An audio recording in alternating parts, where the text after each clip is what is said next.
Yep, what is good, everybody? I will be going over today's trade recap for April 2nd, 2026. I haven't done one of these in a while. I do want to get very consistent with it as best as I can, since right now I don't have an excuse. One of my jobs kind of just shut down, and then the other one, we're just working. So I've been getting a lot of rest, taking time off the charts. I haven't been consistent as much as I want it to be, but it's all good. I got to take like a huge mental break, which I really needed to really just get off the charts and detach from the charts. And I did that, and I banked today. Like, I felt like I needed it a lot. And yeah, for today we are up $4,113. We're on two evals. Oh, okay, okay, okay. I don't even want to see my account metrics. So we're up right now for both accounts. And the other account is up a good chunk as well. Where's the button? There's a button that I have. This thing? Or is it this one? Nope, not that one. It's fine. I don't remember which one it was, but it is what it is. Anyway, the stats are right here up on the screen. We are up this amount. Pretty good, chilling. Took 10 trades. Basically like a 50-50 chance. So it's kind of like I was right on all my jaws on liquidity. Like I wanted to short up. I wanted to short, but I changed my mind. I don't know why I started buying, because I think I saw this rejection off the 5-minute, and I was like, okay, we probably go higher because we had some equal highs on NQ, which were right here, which I really liked. And then and my entries were right here, and it kind of reversed on me. My stop losses were very tight. Lost 625, 700. And then I went break even right here. I took a short after. I took a change of state of delivery short right here. I could have held, but I got stopped out. Could have got out like right here. Then I tried again on this second change of state of delivery. I made 1,300, so it's like basically almost break even. And then I took one more short because I saw this quick candle like go up, and then I was like, okay, that's not gonna work out. I waited a little bit, like literally 30 seconds, change of state of delivery, came back down to my break even kind of point. But if I would have hold this, I would have for sure probably gotten out like around here. My profit target was only 4K for the day. But the reason why I got into this trade right here, down here, like this one, these are good trades. Ideally, I would want to get in like around here, like right here, buy here, and then hold up to here. I'm gonna go over why. So right now, looking at the higher time frame. So if you look, we are in a bullish 4-hour fair value gap. So we tapped into it twice. Actually 3 times. The third time should be like enough confirmation for us to like know, like, yo, if we don't go any lower before 7, we're gonna go higher. And that's what happened basically, and that was my confirmation. We're also like an hourly. We hit the CE of this range. CE is like basically the middle of the fair value gap. Same thing with ES. ES did the same thing as well on the hourly. And we were also in a 4-hour on ES, but it ripped down even lower. Same thing happened. We're also, what's up with my chart colors? Ugly chart colors. Sorry guys. This one. It's this one. What color is this?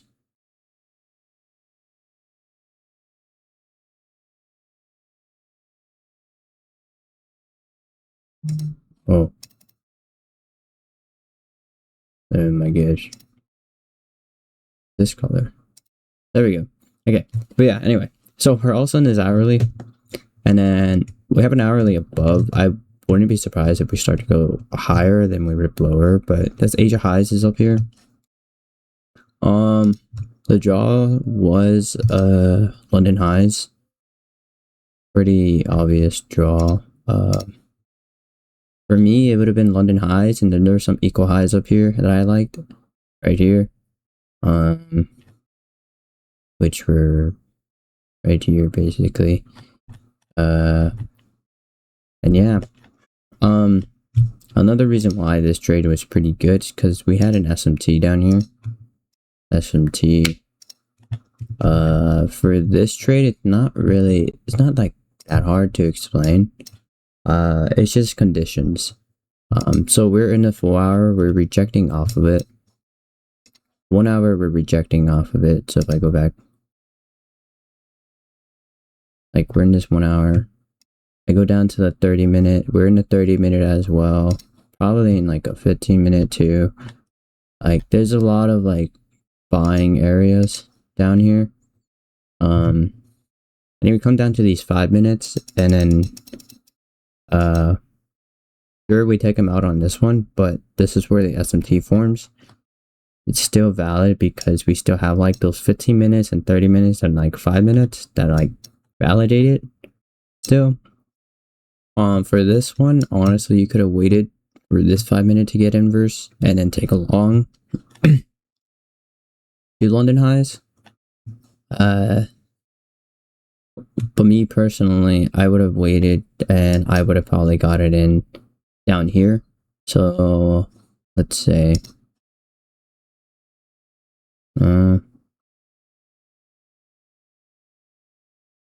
I could have waited for a retest down here. So let's say I put a buy stop, and let's say I do 3, right? Confirm, and then let it hit, and then I would put my stop loss down here, so I'd risk 2k, depending on you and your tolerance and like what you can tolerate.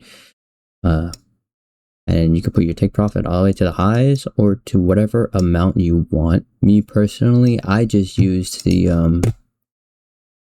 I use the risk setting, so it'll hit my daily profit trigger. So what this does, it'll take me out the trade the moment it hits that amount. For today, I set it to 4,000, but for tomorrow, I have to make 4,300 and then 4,200 today. Only so I can meet my consistency rule, and then I could pay the activation fee. But yeah, this is what I would have done. I would have held this. Honestly, if you wanted to, you had a live account, you could have gone all the way to London Highs. And if you wanted to, you could add here too. So like, let's say right before it rips up, right?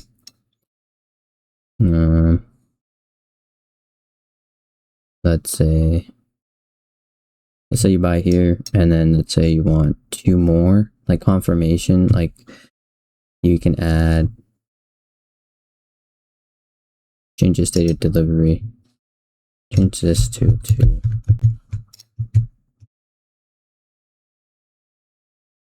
And buy stop, and then you'd be in for 5 contracts. Take profit would have been up here. Or you could wait for this change of stage delivery, added 2 more. I mean, it would have filled you up like way higher, but this inversion right here, it's a pretty solid one. So you want to be like down here somewhere. You could have been at this 1 minute or this 1 minute, but this is pretty good. Stop loss, you could move it here, just 3k. So that first entry would have been, let's say you got in here, your stop loss would have been here. But then the moment you get into this one, or this one right here, you raise it up just so you won't be risking an insane amount of money. Unless if you have the buffer, then go ahead. And then watch this rip up. Your break even could have been here. So let's say break even. And there's your break even. And then You don't need to do anything else really. You let it sit and then watch it hit your take profit. That was the trade of the day. Honestly, there's not much else to it. Pretty easy. Pretty simple day today. Could have held for a little bit longer up to the equal highs instead of the London highs. Sorry, I have to sneeze. And that was it. Like, sure, we took out London highs on ES first, but there was an equal highs right here. There was obvious draw, very strong draw on liquidity. But that's it. That's literally the trade for the day. For the beginning market open, you could have took like a 15-second, I think. There probably is like a 15-second. Not gonna lie. There's not even a yeah, there's no 15-second. But you could have taken a change of state of delivery, would have been here. You would have sold here, and then stop loss probably at the swing high of this one. So let's say but this one is kind of hard to like determine. But let's say you sold around here, right? And honestly, you could just have your take profit at this low. You don't need to make the whole big giant swing. Like, you could have gone here, or me personally, I would have held until like I would have done 4 contracts, and that would have been enough for me. I would just need to make 4K. I would have had to hold right there, and then I go a little negative, but my stop loss would have been like either here at the body of the wick or the swing high of the market open. Either one. But this one's like, it comes with like learning. Like you need screen time for this one. And then but once you get like screen time, you just know. And then, but yeah, I kind of messed up my trade. I went for longs only because my bias was like, oh, longs because we're in this 4-hour down here. But then we ripped down, and then I took a couple change of state of delivery trades, and then I wanted to see us fully take the bottom down here, and then I took a short, but then I realized there was an SMT, so I got out, waited for a change of state of delivery, took long, and the rest was everything. That was it. That was the day. There's not much else for me to go over. This is a pretty insane trade. Longs from like, basically, I got in super late, so it would have been from here to wherever. 240 point move. It's insane right now. If I was on a live account, I would have been holding this for, dude, I don't even know at this point. Probably Asia highs, I guess. 456 point, I don't know. But I'm not on any live accounts yet, but I am on 2 advanced accounts. Gonna try to pass them. And yeah, we're halfway there for both the accounts. So yeah, I think that's it. I think that's everything I gotta go over. Yeah, I don't know what else to go over, but I hope you guys learned something from this. And yeah, I will catch you guys in the next video. Later.